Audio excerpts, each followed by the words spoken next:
tardes ya a todos y a todas.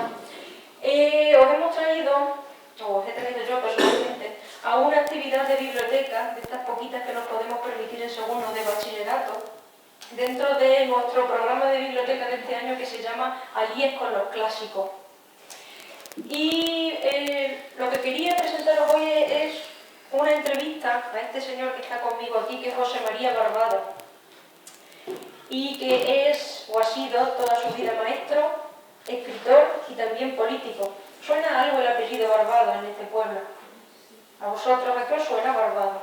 O si yo digo Casimiro Barbado González, ¿suena algo? ¿A qué suena? Suena un poco, pero no sé. Por lo menos a la biblioteca municipal. ¿Cómo se llama la biblioteca municipal? Se llama Casimiro Barbado González por su padre, que fue el primer alcalde de la democracia aquí en Cabeza del Buey. Entonces no me quiero adelantar porque todo esto es para escuchárselo a él. Yo no tengo nada que decir a su lado.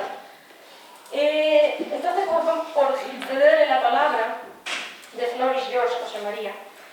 Cuéntanos un poco, has sido maestro toda tu vida, por empezar por ahí. ¿Cómo comenzó esta vocación por la enseñanza? Bueno, mi padre fue maestro. Mi padre fue maestro antes de la guerra. Fue represaliado.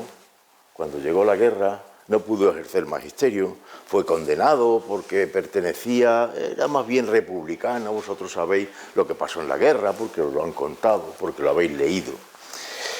Pero después volvió otra vez, tuvo que hacer las oposiciones de maestro y me inculcó a mí la idea del magisterio, es decir, de educar a las personas, que es uno de los trabajos más interesantes y más difíciles que hay.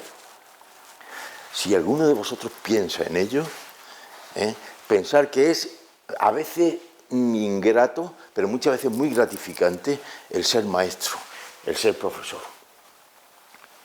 Tenedlo en cuenta porque vosotros ahora estáis en una encrucijada y estáis pensando qué es lo que voy a hacer.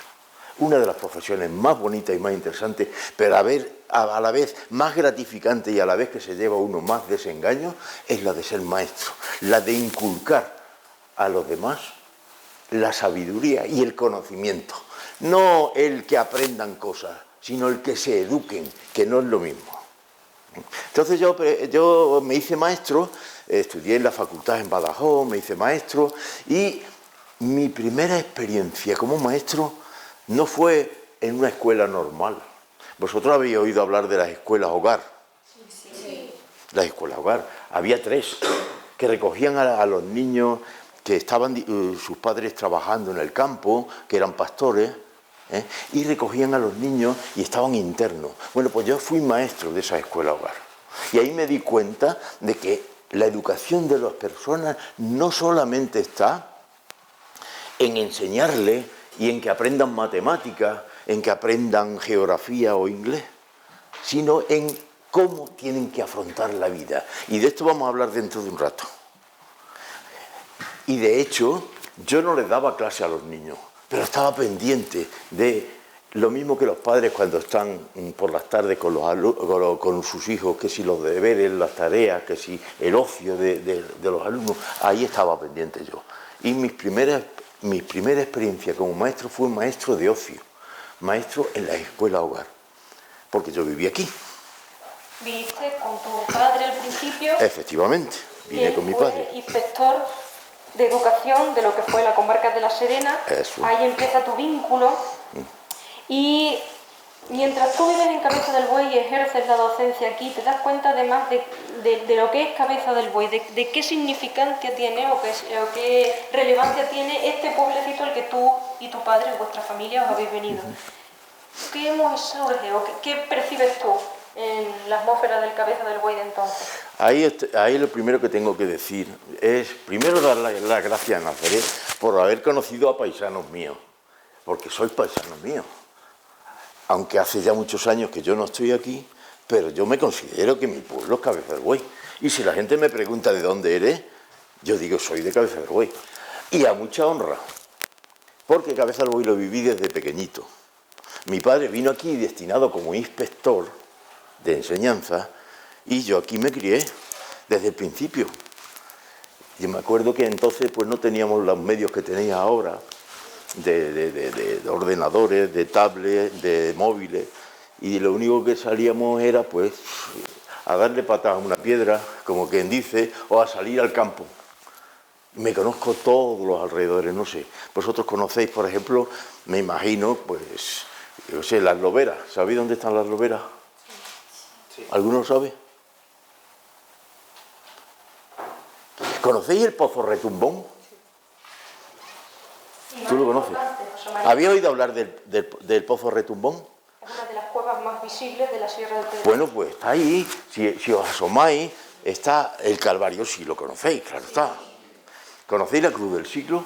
Sí. También, eso sí, eso es lo más conocido. Bueno, pues un poquito más allá hay una parte de la sierra que se llama la Majala Peña. Y a la derecha hay una especie de puerto y hay una roca que tiene un agujero enorme. Fijaros, ese es el Pozo Retumbón. Le llaman el Pozo Retumbón porque había un agujero que no tenía fin, después lo taparon. Y ahí hay pinturas rupestres. Vosotros sabéis que por aquí hay muchas pinturas rupestres. Bueno, pues todo eso me lo recorría yo. Las Loberas son unos peñones que hay más allá de la charca, yendo ya como para la estación de las Cabras, y todo eso me lo pateaba yo. Me acuerdo que bajábamos de la sierra, porque nos juntábamos por calle. Entonces, Cabeza del Buey, cuando yo llegué, tenía 9.000 habitantes. Era una de las poblaciones más importante de Extremadura. Era más grande que muchos otros pueblos que ahora mismo son más grandes que Cabeza del Buey. Tenía muchísima actividad. Yo recuerdo cuando llegué a Cabeza del Buey, una de las cosas que recuerdo es el ruido de los telares, porque había fábricas de textil. El trasiego de los trabajadores del tren, porque ahora mismo pues, es una estación donde pasa un tren de vez en cuando. Antes pasaban montones de trenes, que con la estación de Almorchón era importantísimo. Eso, más los trabajadores del campo, había un montón de gente, había un montón de vida. Cabeza del Buey era el centro. Vosotros sabéis que en el siglo XVIII le llamaban a los habitantes de Cabeza del Buey, lo digo para que os sintáis orgullosos de ser de Cabeza del Buey, le llamaban los ingleses de Extremadura. Pues ¿sabéis por qué? Porque eran en Cabeza del Buey se cultivaba mucho la cultura. Había incluso una cátedra de gramática en Cabeza del Buey en el siglo XVIII, unas escuelas parroquiales. Y de hecho tenemos un personaje fundamental en la historia de España, que nació en Cabeza del Buey y del cual estamos orgullosos, que sabéis quién es, no hace falta que lo diga, ¿no? Vuestro instituto lleva su nombre. Por eso yo me siento tan de Cabeza del Buey, a pesar de que por diversas circunstancias de la vida, pues no vivo en ella. Quería comentarte, José María, una de esas actividades de ocio que tú planificaste con los alumnos, de ocio y formativa también, fue el proyecto de Misión Rescate. Sí. José María fue el primero que con un grupo de alumnos suyos de las escuelas hogar salieron de expedición al campo y estudiaron lo que son las termas de la Nava. Había un concurso de la tele, de la 2, bueno, la televisión, sí, había una española, sí, que consistía, se llamaba Misión Rescate, sí, y buscaba distintos grupos escolares de España que pusieran en valor algún patrimonio fundamental de la zona en la que vivían. Y José María, te estoy contando prácticamente, pero quiero que tú des las pinceladas extras. Sí. José María consiguió llevar al grupo de alumnos de Cabeza del Buey a la tele, a la televisión española. Efectivamente, y le dieron un premio, y fueron a Madrid. Y son alumnos de la escuela hogar que ahora se sienten orgullosos de haber estado en la tele y de haber conseguido descubrir, pues mira, os voy a decir, una estela funeraria. Al lado del castillo de Almorchón descubrimos unas tumbas romanas, unas lápidas con inscripciones romanas que actualmente están en el Museo Arqueológico Provincial de Badajoz. Descubrimos también una estela de guerreros del bronce, de la edad del bronce, una estela de guerreros ahí por la parte de Benquerencia. Y descubrimos pinturas rupestres. Yo hice locuras en aquella época, pero yo tenía 20 años. Cogía a los alumnos los fines de semana, los alumnos que no, sus padres no podían ir a recogerlos para llevarlos a casa y se quedaban internos en la escuela, los metía en mi coche y me los llevaba a buscar pintura rupestre. Una locura, una auténtica locura, porque una vez me pasó lo siguiente. Estábamos por ahí por detrás del Calvario, un sitio que le llaman Cerro Estanislao, donde hay unas pinturas rupestres, y estábamos, y los dejé al grupo, los dejé sentaditos ahí, digo, esperadme aquí que voy a subir ahí más arriba a ver si hay pintura. Subí, me agarré con tan mala suerte que se me fallaron los dedos y empecé a rodar. Empecé a rodar y cuando dejé de rodar me quedé a unos centímetros de un precipicio. ¿Qué hubiera pasado si me hubiera pasado algo con aquellas criaturas esperándome a ver si... Locuras, locuras, que no se deben hacer. Pero yo tenía 20 años y tenía una ilusión enorme por enseñar a los niños del pueblo, enseñarles lo que era su pueblo y la riqueza patrimonial que tiene Cabeza del Buey. Efectivamente. Habiendo comentado, porque estos son pinceladas en comparación a todo lo que tú y yo hemos hablado otras veces que hacía, hemos trazado lo que es tu vínculo educativo y también esa involucración que tú tuviste con el alumnado y también por tu cuenta, por formarte en lo que era la historia de Cabeza del Buey, y llega la faceta política.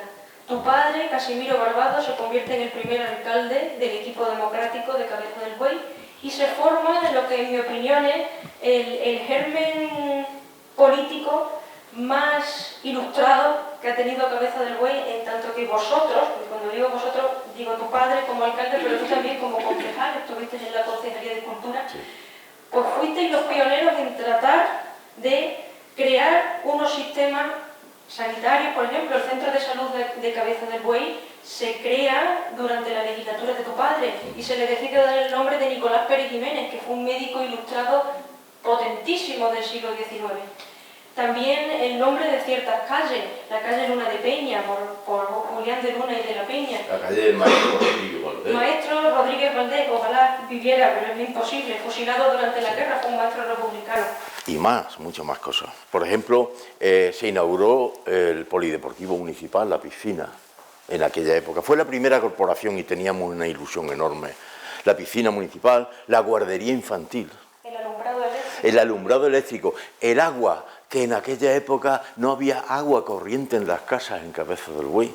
En el año 79 no había. Y se inauguró la red de abastecimiento, junto con otros pueblos, claro está. Y se inauguró la sección de formación profesional de este instituto. Es decir, la FP empezó en aquella época. Todas esas cosas que las recordamos con mucho cariño. Mi padre fue el primer alcalde democrático, fue senador, y yo fui teniente de alcalde y también fui diputado provincial, en la Diputación Provincial. Y no podemos olvidar que haces. Sí. Quiero decir, damos por sentado que tenemos luz eléctrica en Cabeza del Buey, que tenemos agua corriente, damos por sentado que hay un centro de salud, un polideportivo, una escuela, o sea, una guardería, porque vosotros habéis nacido con ello y yo también. Yo nací después de todo eso. Pero se lo debemos a este hombre y a su padre, fundamentalmente, a la corporación que ellos montaron. Y hablando desde el punto de vista cultural, José María, junto con otro grupo de personas, fundó GEASES, que fue la primera asociación cultural que tuvo la comarca de La Serena, y ellos fueron los primeros que le hicieron un homenaje a Muñoz Torrero, que ese busto que está en la Plaza de la Constitución, el único busto que tenemos en el pueblo a uno de nuestros ilustres personajes, hay muchos más, pero bueno, menos mal que Muñoz Torrero lo tiene, se lo debemos a que movilizasteis vosotros todo eso.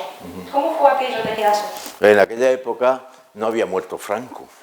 Ya sabéis que Franco fue un dictador que murió en el año 75 y que no había partidos políticos ni se permitía tal cosa. Es decir, no había libertad de expresión.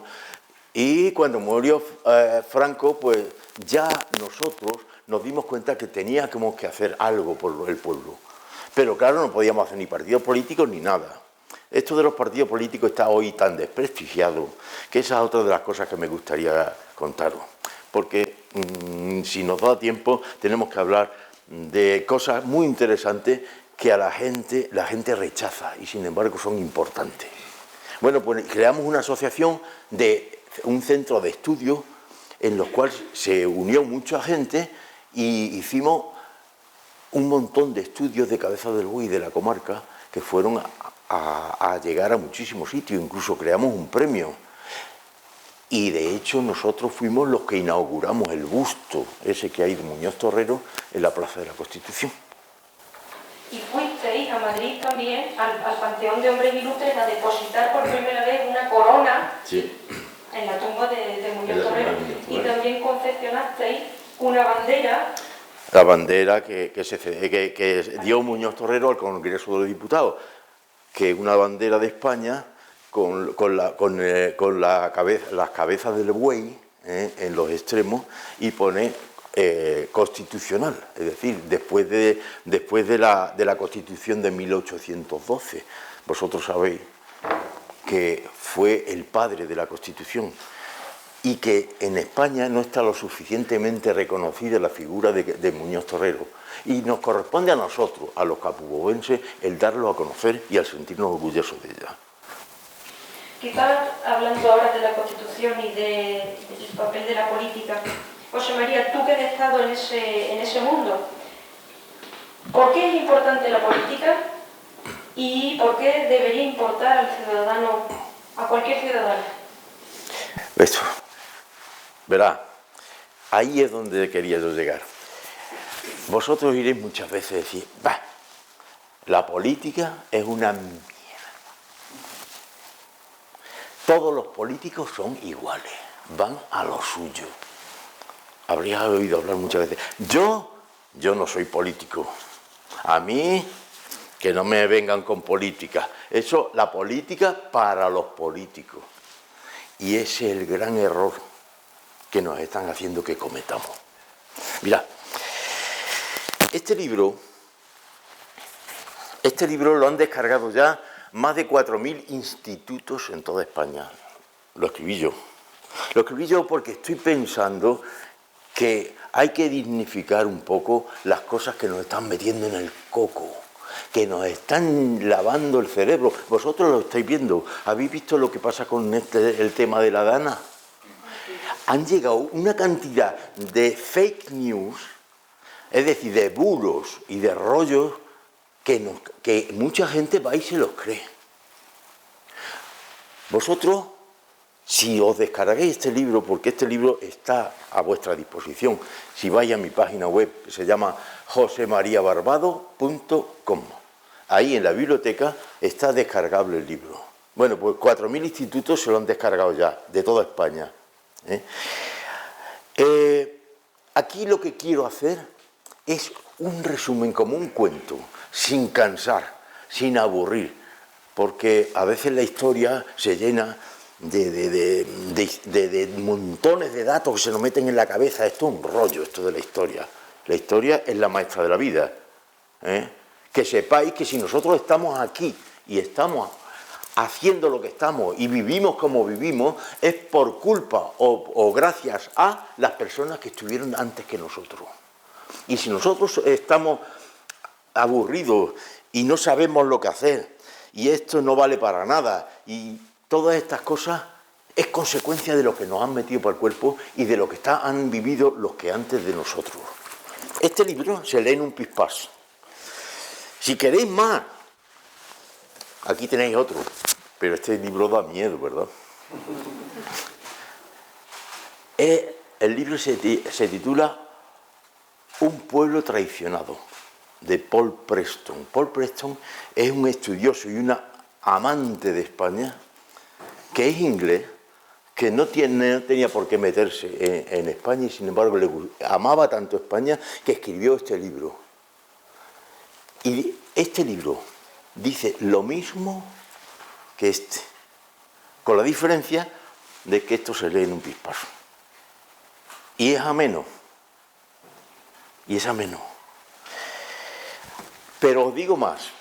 Esto que yo digo aquí, si lo leéis, no os lo creáis. Porque yo lo diga. En la Universidad de Salamanca, un profesor a los alumnos, como Salamanca está muy cerca de Portugal, les dijo, vamos a ver, vosotros ¿conocéis Portugal? Ah, sí, precioso, Portugal, hemos ido a Portugal, Lisboa, Lisboa es una ciudad estupenda, no sé qué, no sé cuánto. ¿Conocéis Venezuela? Ah, pues no conocemos Venezuela. ¿Conocéis cómo se llama el presidente de Portugal? Pues no sabemos cómo se llama el presidente de Portugal. ¿Y sabéis cómo se llama el presidente de Venezuela? Ah, sí, Maduro, ese tío es un dictador, ese tío, vamos, tiene esclavizado a su pueblo y tal. Bueno, ¿y dónde habéis obtenido vosotros esa información? ¿Quién os ha contado eso? ¿Habéis contrastado esto que os dicen de Maduro sin haberlo visto, sin haber visitado Venezuela, si realmente es así? Ah, pues tienes razón.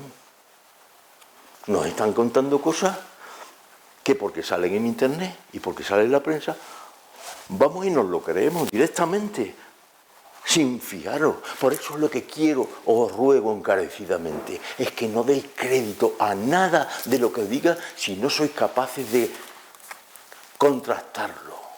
Lo que yo digo aquí es un cuento, pero puede que os esté intentando comer el coco, ¿eh? Ojo, cuando lo leáis, intentar contrastarlo. Si queréis con los datos de aquí, si queréis con los datos de la historia, etcétera, etcétera. Vosotros habéis oído hablar, y perdona, tendrás muchas más preguntas que hacerme, pero quizás te las conteste. ¿Habéis oído hablar de el desastre de Anual? No, ¿verdad? Muchísima gente, porque yo realmente hasta hace poco tiempo no me enteré de lo que era el desastre de Anual. El desastre de Anual fue en el año 1921, hace 100 años, porque el libro este se editó con motivo al centenario del desastre de Anual. Y era, bueno, ¿y esto del desastre de Anual qué es?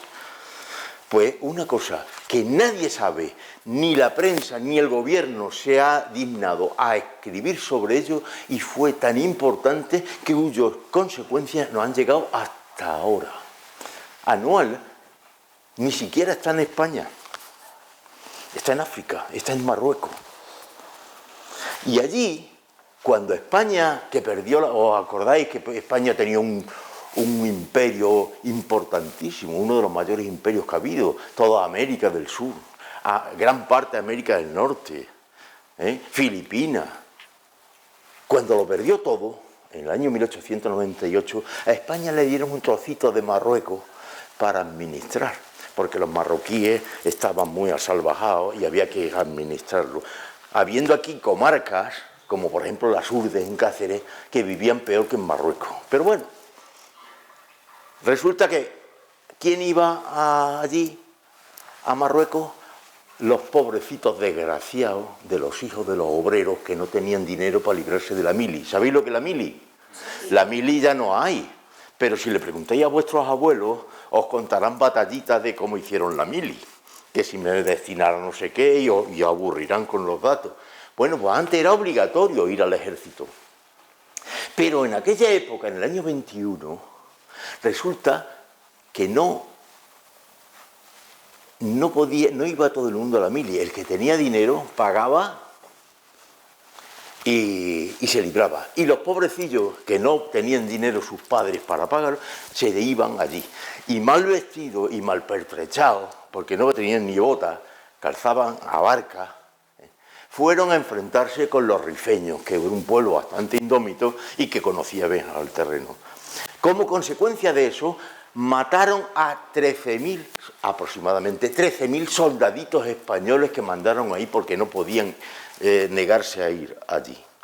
Fue tal el escándalo que se formó con 13.000 soldados muertos, que pidieron responsabilidades, y un general hizo un informe y dijo, aquí está metido hasta el rey. El rey en aquella época era Alfonso XIII.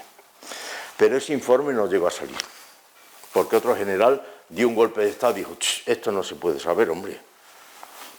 Pero la gente siguió pidiendo explicaciones de por qué habían muerto tantos soldaditos y al final hubo unas elecciones. Hubo unas elecciones en España que fueron cruciales. El 12 de abril de 1931 ganaron los partidos políticos que estaban deseosos de que se diera una explicación a la muerte de tantos españoles en África. Ganaron las elecciones y a los 2 días el rey se tuvo que ir.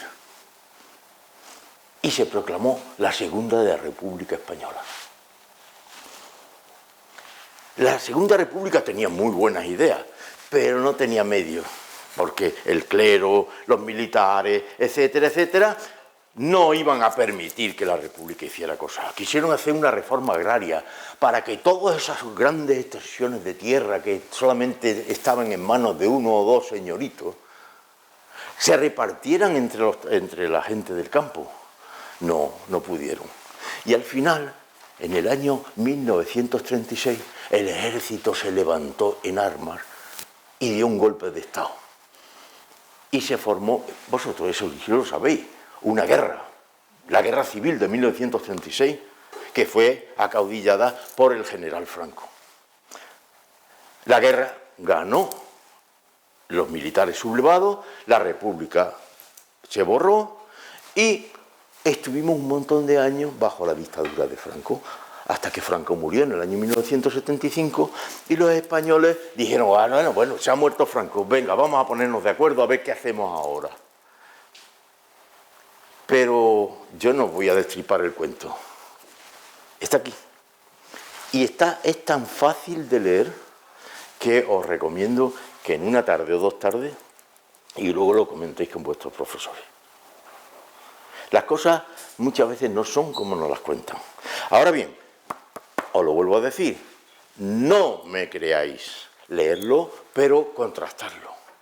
Y eso hacerlo siempre en la vida. Vosotros dentro de poco tiempo vais a tener algo en vuestra mano, que es el voto. ¿De qué sirve el voto si no sabéis cómo aplicarlo? Si no sabéis lo que hacer con él. Si no tenéis las ideas claras de lo que hay que hacer con él, ¿para qué os sirve el voto? Para que votéis a un partido político de que después os va a desengañar y no os va a dar oportunidades de poder desarrollaros. Tenéis que saber a quién tenéis que votar. Y estáis en la edad de ello. No lo olvidéis. No olvidéis nunca lo que estoy diciendo. Los bulos abundan en las redes, pero vosotros tenéis que ser capaces de distinguir lo que realmente merece la pena y de lo que es una falacia y nos están intentando comer el coco. Perdona. No, sí, me ha gustado mucho escucharte, José María, tú ya lo sabes. Hemos tocado totalmente tu vocación como escritor o la labor de escritor. Has entroncado la política o la importancia que tú sabes que tiene el hecho de que los ciudadanos se involucren en una política sana. Y lo hemos enlazado con el primer libro que trata de eso, de breve o repaso a la España del último siglo. Pero, ¿cómo surge esa vocación por la escritura? ¿Cuáles son tus otras obras? ¿Y cuál es la importancia de la lectura también? Que es quien está en el otro lado. A ver, hay una frase que tengo yo en mi página web, también lo pongo. Si el pueblo no se preocupa de hacer política, alguien va a hacer política en nombre del pueblo y no precisamente en beneficio del pueblo. Esa frase es pensarla. Yo desde pequeño pues me gustaba leer mucho, escribir y entonces pues la verdad he escrito todo lo que he hecho, he viajado mucho y por ejemplo tengo este libro que se llama Reflexiones de un viajero y que van por todos los continentes, América, Asia, África, etcétera, Europa y todo eso, sobre todo en sitios donde ha tenido, América no, influencia el Islam, la cultura del Islam, de los musulmanes. Otro libro, que se editó con motivo de una colaboración entre el Museo Nacional de Arte Romano de Mérida, ¿lo conocéis? Os invito a que vayáis porque yo soy voluntario del museo. Y si vais, yo tendré el gusto de enseñaros el Museo Nacional de Arte Romano de Mérida, que merece la pena. Ahora está cerrado por obra. Esto me lo publicó el Ministerio de Educación, Cultura y Deporte, y es una guía del museo bastante ilustrada para las personas que no tienen mucha idea. Para mí es de mis favoritos, porque es una pedazo de guía. O sea, si quieres saber de Mérida, léete la guía de José María. Y tenemos ahí otro que es el nuevo. Este es muy reciente, es una obra de teatro. Es una obra de teatro que espero tener la satisfacción, si no este año, pues que viene, que la primavera que viene se represente en el Teatro Romano de Mérida. Que eso para mí es un privilegio, desde luego, representar una obra en el Teatro Romano. No en el festival, sino en una festividad que tiene Mérida, que se llama Mérida Lúdica, donde todo el mundo sale vestido de romano y todo eso. Ya sabéis que Mérida es una ciudad romana. Y espero tener la satisfacción de verla representada la primavera que viene en el Teatro Romano. Se llama Aurelia de Mérida. ¿Cuál es la trama, José María? Pues es muy fácil. Es la historia de la ciudad de Mérida. Mérida se fundó en el año 25 a.C., la fundaron los romanos, el emperador Augusto concretamente, y aproximadamente en el año 15-16 fue nombrada la capital de Lusitania. Lusitania es una provincia romana que abarcaba desde Zamora, el sur de Portugal, y que no llegaba aquí, porque nosotros aquí en Cabeza del Buey estábamos más bien en la Bética. La Bética fue la primera provincia romana cuya capital era Córdoba. Córdoba, sabéis cuál es, ¿no? Pero nosotros estamos más cerca de Córdoba. Pues bien, habla de la historia de Mérida y de la historia del teatro. Cómo en el siglo IV el teatro lo abandonaron. Y cómo en el año 1931 los arqueólogos levantaron de nuevo el teatro, levantaron de nuevo el teatro y se dio la primera función de teatro en Mérida en el año 1933, después de 700 años sin haber teatro en Mérida.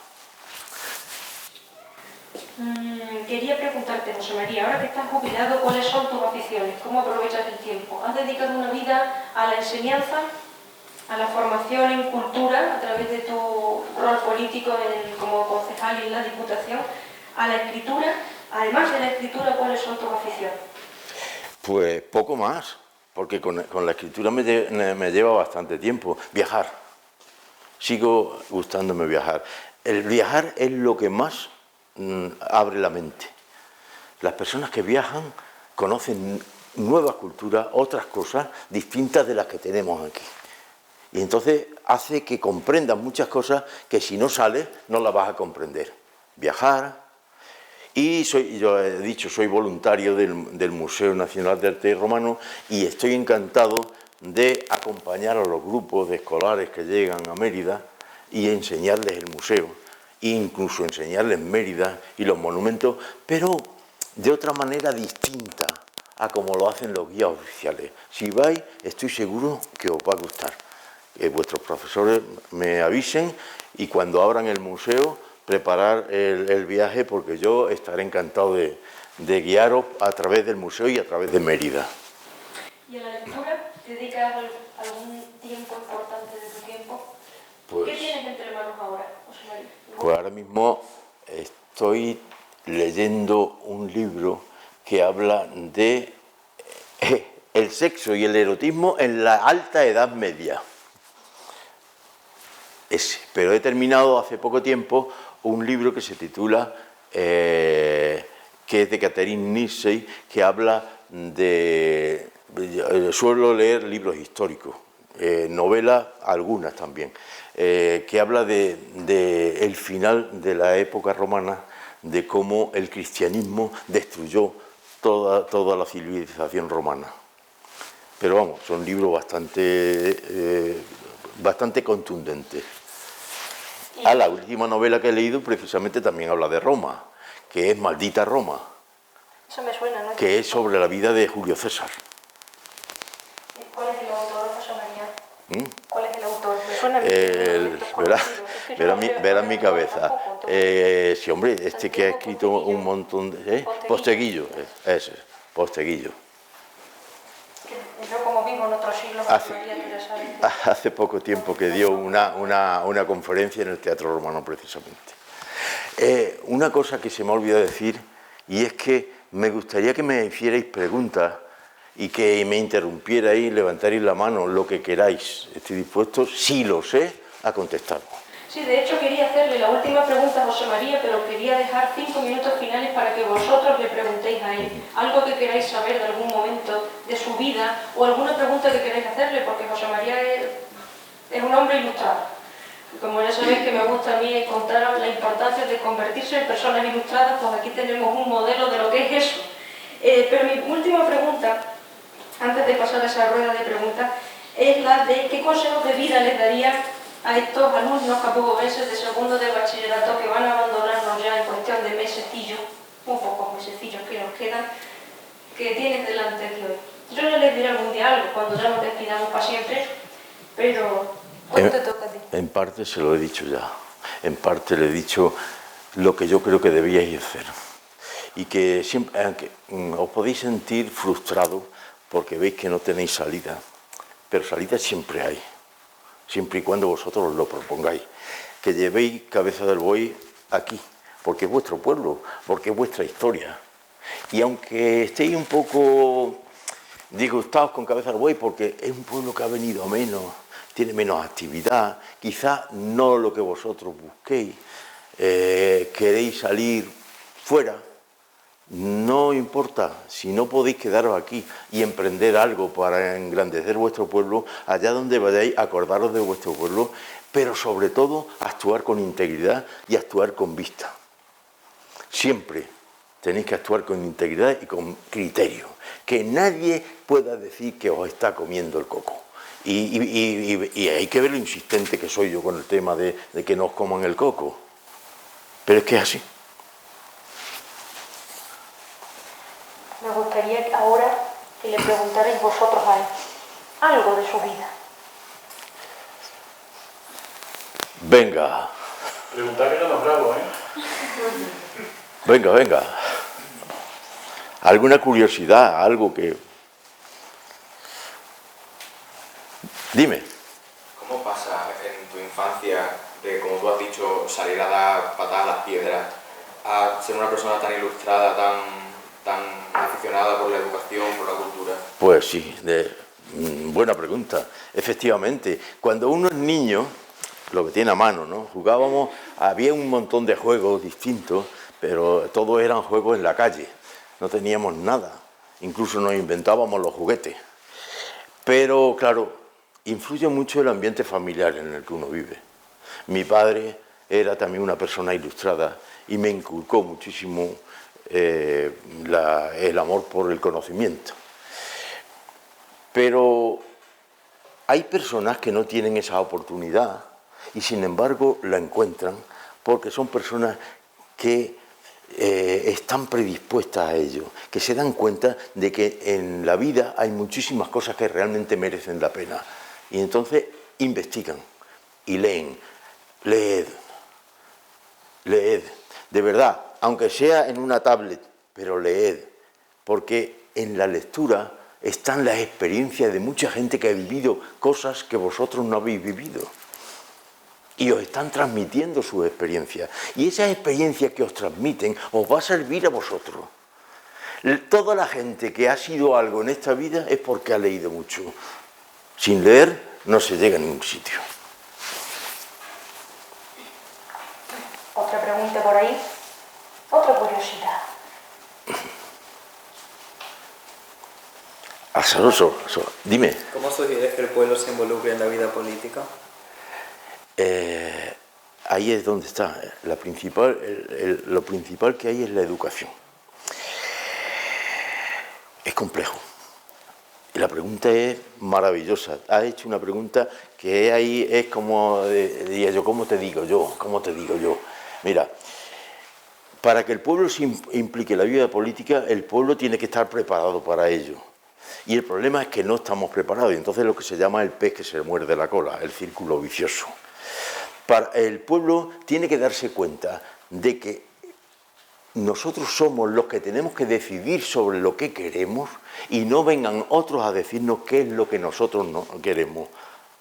Pero claro, nosotros tenemos que investigar mucho, tenemos que darnos cuenta de qué es lo que realmente nos interesa, qué es lo que realmente merecemos para poder determinar quiénes son los que nos van a representar a nosotros a la hora de tomar las decisiones. Pero si nosotros no sabemos, creemos que esto es lo que nos conviene y luego después resulta que estamos mal informados y no es lo que nos conviene, pues eso será un estrepitoso fracaso.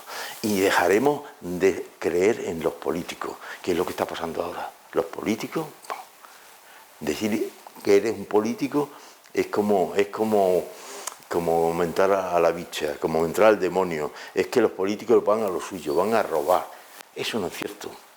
Hay buenos políticos y hay malos políticos. Y nosotros tenemos quizás los políticos que nos merecemos como sociedad. Si nuestra sociedad no funciona, los políticos no van a funcionar. Que no son ángeles del cielo que van a venir a gobernarnos, vaya. No sé si he respondido a tu pregunta, pero la pregunta que me ha hecho tiene tela María, difícil de contestar. Es una buena pregunta y yo quería complementar a la respuesta el hecho de, para tú valorar un sitio tienes que conocerlo. Y conocerlo es indagar sobre esa historia de lo que hemos sido y lo que nos merecemos, como mencionaba José María. Y eso pasa por descubrir lo que tenemos. Si es que al fin y al cabo, con respecto a Cabeza del Buey, si el alumbrado eléctrico nos viene de la época en la que este hombre de aquí, espérate que me estoy liando en la respuesta. Si tenemos el alumbrado eléctrico gracias a esta persona que está aquí y está viva, eso quiere decir que realmente lo que somos es una historia muy reciente en lo que es los avances que tenemos. Es necesario mirar hacia atrás para entender qué otras cosas había, en qué hemos mejorado y por qué merece la pena seguir luchando porque no desaparezca. Y a quien debemos también gran parte del estudio de la historia de Cabeza del Buey es a Vicente Serrano, una persona que murió en 2010 o 2011, la verdad es que no lo recuerdo, pero su última actualización de su libro de historia es del año 2006 y desde entonces no se ha hecho nada, nadie más habla, no tenemos un sistema turístico que ayude a que la población se forme y en ese proceso de formación se ilustre y en ese proceso de ilustración valore lo que somos y lo que tenemos. Si pensamos que, bueno, pues el pueblo ya somos 4.000 almas, 4.000 gatos, donde no hay nada, nunca pasa nada y no se mueve nada, pues nunca se moverá. Evidentemente, cualquier actitud de apatía lleva siempre al declive y a la desaparición y a la extinción. Entonces, yo creo que pasa por eso que ha dicho José María, de leer, formarse y también que ese deseo, que ese conocimiento te lleve a decir yo quiero hacer algo por intentar cambiar. Me gustaría en los últimos 5 minutos, si no hay ninguna otra pregunta o comentario, cerrar con unas palabras en homenaje a tu padre, Casimiro Barbado González, que de alguna manera es ese germen de ese cambio que se produce en Cabeza del Buey con el primer gobierno democrático. ¿Quién fue tu padre, José María, en pocas palabras? ¿Y qué hizo por Cabeza del Buey? Porque se queden ellos, que es que la primera pregunta fue esa, entonces es como un círculo que estamos cerrando. A ver. ¿Quién erais? Porque ahora se vayan de aquí sabiendo. Mi padre no nos dejó a los hermanos cuando murió prácticamente dinero, una pequeña cuenta corriente y una casa, la casa donde vivía. Ni tierra, ni acciones, ni dinero, ni nada. Me dejó algo muy importante, que es la integridad. Es decir, el saber actuar conforme a la conciencia de cada uno. Es decir, yo creo firmemente que esto es así y lo defiendo. Y no voy a cambiar. Y esa es la herencia de mi padre. Mi padre fue una persona íntegra y que se preocupó por el sitio donde estaba. Mi padre no era de aquí, nació en la provincia de Ávila. Sin embargo, vino aquí y se dedicó en cuerpo y alma a mejorar la educación de Cabeza del Buey. Y lo consiguió. Creó las 3 escuelas hogar, mejoró la situación de la enseñanza pública, Se consiguió la sección de formación profesional, junto con un montón de gente también. Ojo, que mi padre solo no hubiera podido hacer nada. Pero se formó un equipo de gente que hicieron todo esto. Después se fue continuando. Pero la desgracia hay que hoy en día, con el tema de la despoblación, que todos los pueblos vienen a menos. Y es muy difícil que nosotros podamos seguir en el pueblo. Tú tienes suerte, pero además lo ha querido, y ella es un ejemplo, porque ella podía haberse ido a una ciudad a ejercer su profesión. Ella sacó su oposición, ella divinamente, y sin embargo ella quiere a Cabeza del Buey y ha querido venir a Cabeza del Buey para poder hacer una labor en Cabeza del Buey. Eso es digno de encomio, ¿eh? De verdad que sí. Y ahora te la devuelvo. Thank you. Bueno, pues ya en estos últimos minutos finales, si hay alguna pregunta más, tenemos un detalle que le vamos a dar a José María al acabar el acto en agradecimiento al tiempo de dedicación que nos ha dedicado esta mañana. Y cerramos con alguna reflexión. ¿Alguien? ¿Algo? ¿Alguien más? Si no, ofrecimos estar aquí por ahí. Ya el martes seguiremos con inglés. Pues cerramos el acto. Gracias por venir y espero que os llevéis algún tipo de enseñanza o algún tipo de reflexión o un buen sabor de boca. Lo mismo digo, encantado de conoceros. Gracias.